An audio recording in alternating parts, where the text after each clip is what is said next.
Let's stop pretending this was a heartwarming Christmas moment, because it wasn't. When Princess Beatrice and Princess Eugenie walked to St. Mary Magdalene Church in Sandringham, this wasn't about faith, family, or festive tradition. This was power, and the monarchy was flexing it in plain sight. In royal terms, the Christmas Day church walk is not casual. It's not optional. It's not just turning up.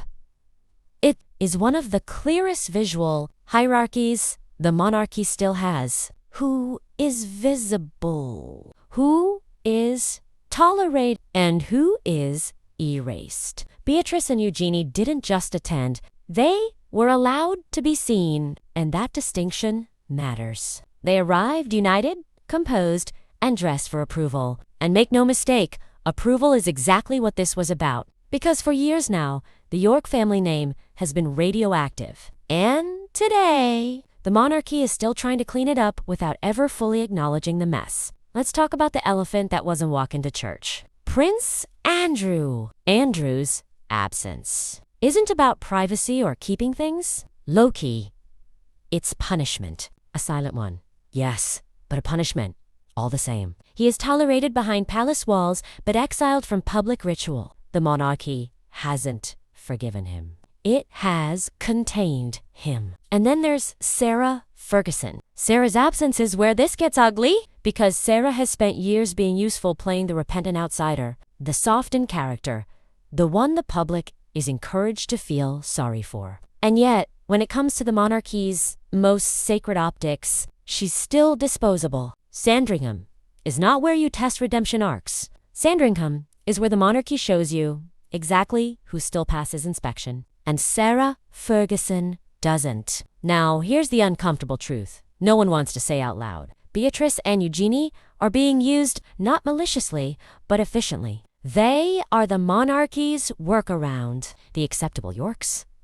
The daughters who can absorb the family name without dragging the scandals into the frame. They smile, they comply, they never challenge the narrative. And in return, they get proximity, visibility, conditional acceptance. The message is brutal but clear. You may love your parents, you may support them privately, but publicly, they are a liability, and you must walk without them. And the media, as usual, played along beautifully. Fashion headlines, soft focus. United sisters, stylish royals. Anything to avoid confronting the fact that this was a public severing. The monarchy didn't say Andrew and Sarah were excluded. It didn't have to. It let the camera do the work. That's how this institution operates. Now, not through statements, but through staging. Not through honesty,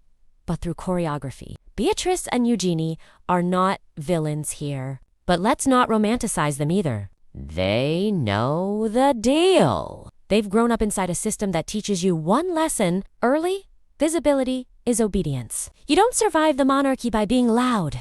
You survive it by being useful. And right now, their usefulness is this: to demonstrate that the York problem has been managed, that the next generation is clean, presentable, sanitized. But let's ask the question the palace hopes you won't. What kind of family requires you to publicly erase your parents in order to remain acceptable? What kind of institution turns Christmas, a supposed celebration of unity, into a loyalty test? This wasn't festive. It was disciplinary, and it should make people uncomfortable. Because this is exactly why public trust in the monarchy keeps eroding. Not because of loud scandals, but because of moments like this. Quiet, calculated, emotionally cold. The monarchy didn't just draw a line this Christmas. It reminded everyone watching, you belong here only as long as you are convenient. And Beatrice and Eugenie, walking calmly, smiling politely, showed us what survival inside this system actually looks like. Not love, not loyalty, but compliance